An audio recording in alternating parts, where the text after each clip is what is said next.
growth, SSBIG, of the global economy.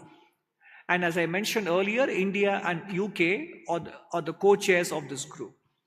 We concluded the third meeting, government spending had to go up for health-related matters, so they had limited fiscal room. Given the limited fiscal space, how did they handle the food and energy security? These were discussed in the last 2 days. Now, coming to climate change and transition, energy transition pathways, there was a broad agreement among members on the positive impact that energy transition can have on growth, primarily through increased investments. After all, we have to make investments in green technologies, renewable energy, solar modules and panels, wind turbines, etc. However, given the uncertain pace of the transition, because this has to happen all over the world, and given the recent supply shocks and disruptions, we should be very much aware of the potentially high fiscal cost of climate change and transition policies. And it can also have adverse distributional impact across income categories.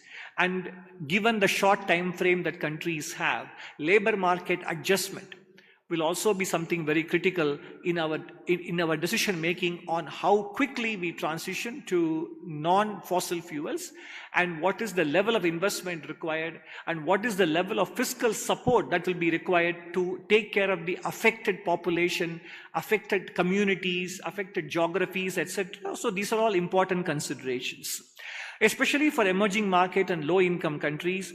While they pursue these energy transition because they have to address global warming, they also have to keep in mind that economic growth is important for them. Otherwise, after the pandemic experience, growth has suffered, as we know from our experience in the neighborhood.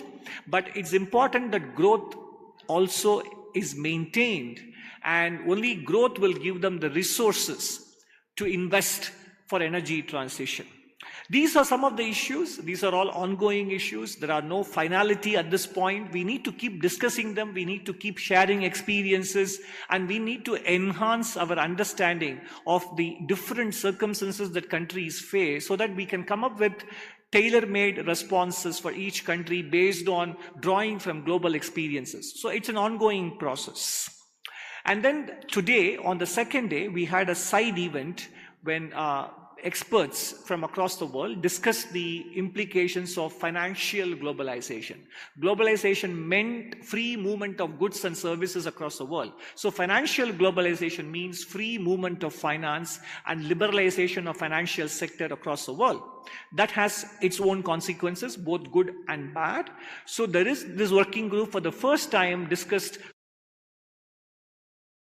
challenges arising out of financial globalization and how to handle that, and how to make sure that we get enough capital, the right kind of capital we need with the right time horizon, while minimizing the negative consequences of short-term capital and its flooding into the country and withdrawal, etc. So how to prepare ourselves to handle financial capital that will be seeking investments in India and in the global south. This is the broad agenda of this topic of financial globalization. We initiated it in our presidency. It's the very first time we discussed it.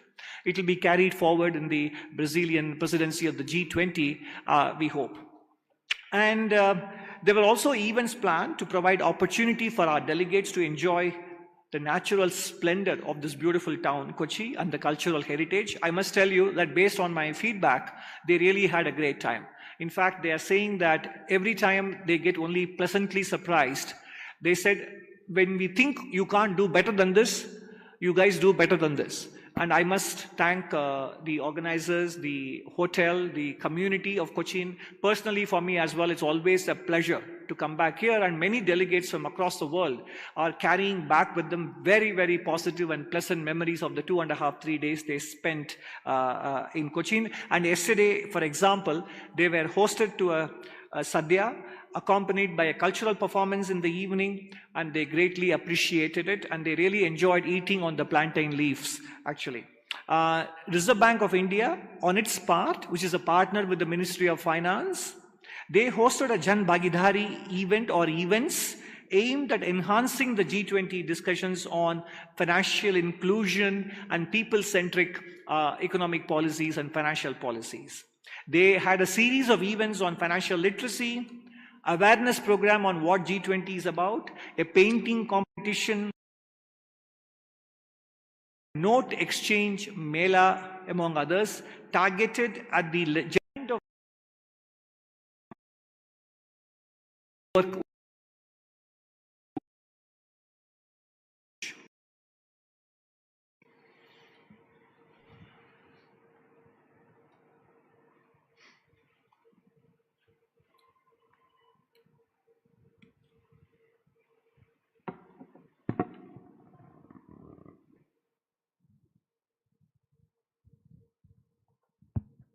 Hello, sir. I'm Krishna Kumar from the Hindu newspaper. Just wanted to know whether there was any outcome as such, especially with regard to how to jointly take on the challenge of possible recession, or any such outcome or any joint decision on those sides. That's a good question. This framework working group is a sort of a risk assessment working group. So it's an ongoing exercise. There are no specific outcomes as it is possible in other working groups, which deal with issues of multilateral development bank reforms, debt problems faced by countries, how do you regulate cryptos, and how do you enhance financial inclusion. So those are all specific outcomes.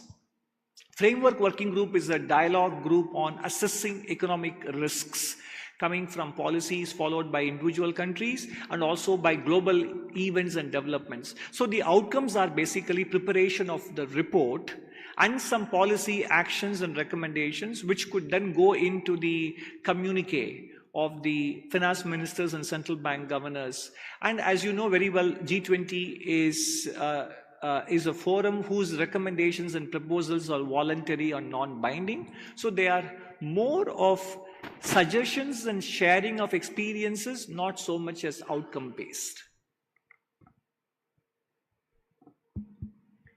Yeah, I'm P. Kishore. P. Kishore from Malayalam Manorama. How do you propose to tackle the challenge? Countries, developing countries, developing compared to the other countries, developed countries. Developed countries did not face this challenge of developing at the same time reducing their carbon. This challenge. Ongoing agenda for all countries. It is not something that there is a sort of a template policy available to all of us immediately. Even developed countries are beginning to appreciate the complexity of dealing with this issue. Some of the developed country commentators and economists are beginning to write about it. For example, Mr. John Pisani-Ferry of France, he's writing about the macroeconomic consequences of energy transition, even from the European point of view. He's saying that there are issues that need to be taken into consideration. So net zero transition, that is net zero carbon emission, net zero goal is 2050 and 2070 for different countries. So between net zero, between economic competitiveness and fiscal sustainability, not all three of them may be possible.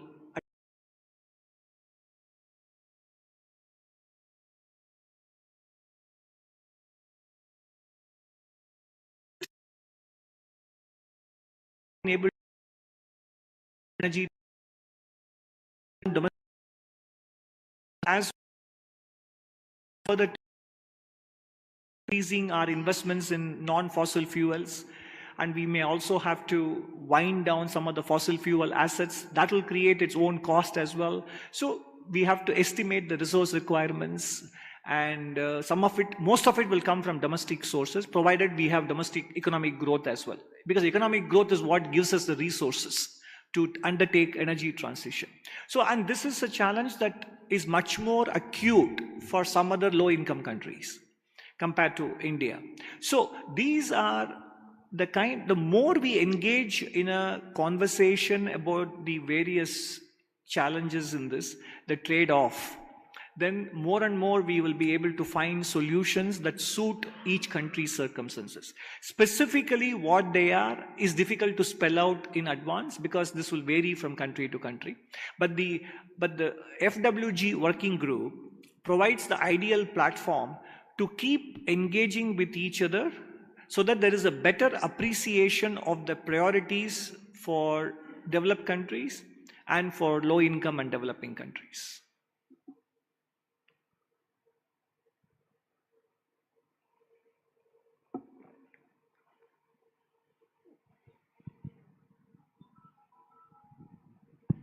So this is Nataraj from Asianet News Network. So how do you see the growth of our economy right now? What kind of opinion the rest of the countries shared about the growth of Indian economy, especially in the coming 1 year? So in this meeting, there is no specific discussion of individual countries' growth outlook. For example, when on the first day, yesterday, in the morning, when the IMF, the World Bank, and the OECD presented their economic outlook and inflation outlook, they speak about different regions.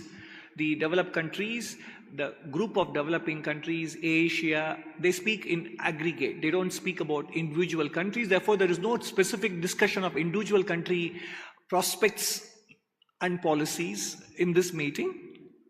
But they are aware that based on the forecasts made by the IMF in April for the World Economic Outlook and even the recently released World Bank update on global economic prospects report, they are aware that among the G20 countries, India has the highest GDP growth rate, and our macroeconomic circumstances at the moment are quite balanced, and it's up to us to keep the current macroeconomic stability that we enjoy, although this is not a topic for discussion in the framework working group.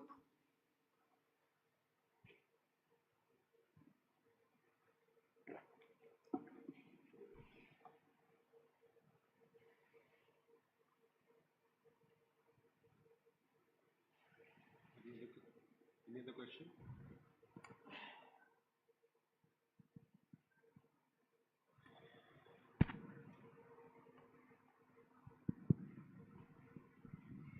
So what would be the next step? That is, I mean, many reports have been made during the discussion. So these reports will be submitted to the next meeting on September or what? What would be the next step? So these report drafts of which were circulated to the members on food and energy insecurity and the economic implications of climate change and the energy transition pathways. Draft reports were discussed, circulated to members beforehand, comments were received, and then they were discussed openly here as well, and they have reiterated some points, some things have to be modified and so on. And then in the FMCBG meeting, the Finance Ministers and Central Bank Governors meeting in July, there will be some references to these reports, and some of the action points that arise out of the reports after they are finalized will find their way into the communique, which will come out in July.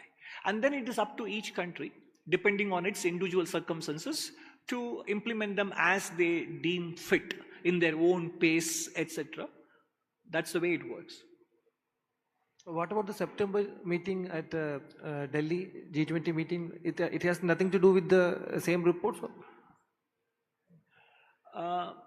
The summit will naturally feature issues that are discussed both in the finance track and in the Sherpa track as well. Okay. And it is too early to talk about what will feature in that communique. Yeah. Okay. Any suggestions or discussion points on the Silicon Bank fallout, especially when the G20, the US Bank followed? Any discussions or suggestions in this meeting about the Fed? So yes, there was a discussion on financial stability risks. This was held this afternoon, specifically because last time when this group met in March in Chennai, that is when some of these events had happened. Some of the banks in the United States had sort of gone down, and even in Switzerland, Credit Suisse got absorbed by the UBS, etc. And all these things happened in March. So there was a desire to update the membership in the June meeting and make sure that things were under control. So most country members who spoke expressed the view or the hope that their individual country regulations and banking systems were sound and they don't anticipate any trouble. That was the sentiment that came across quite clearly in this afternoon's discussion on financial stability. So I think no discussion can be complete without a discussion on the war happening in Europe, and was discussed in these deliberations that it is impacting every country, every member country of G20 is being impacted in one way or the other because of the war in Europe. It could be energy transition, it could be economic development. Was it also a part of the discussions here? Because these were discussed more in the Sherpa track, because in the finance track, the focus is more on macroeconomic issues. They don't get discussed in detail in this track. Although the passing references are made to the impact that the war has on food or energy prices, etc., deeper discussions are more likely held in the Sherpa track of the G20.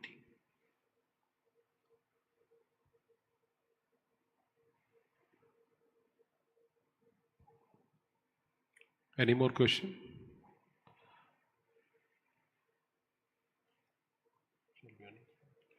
So thank you. If there are no further questions, thank you very much for your presence here.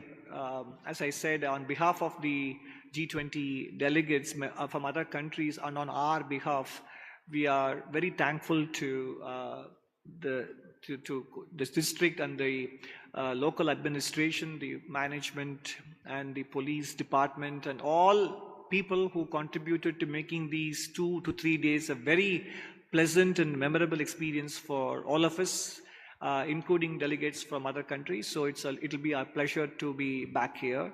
And I wish you all a very pleasant evening and the rest of the week. Thank you so much for being here with us. Thank you very much.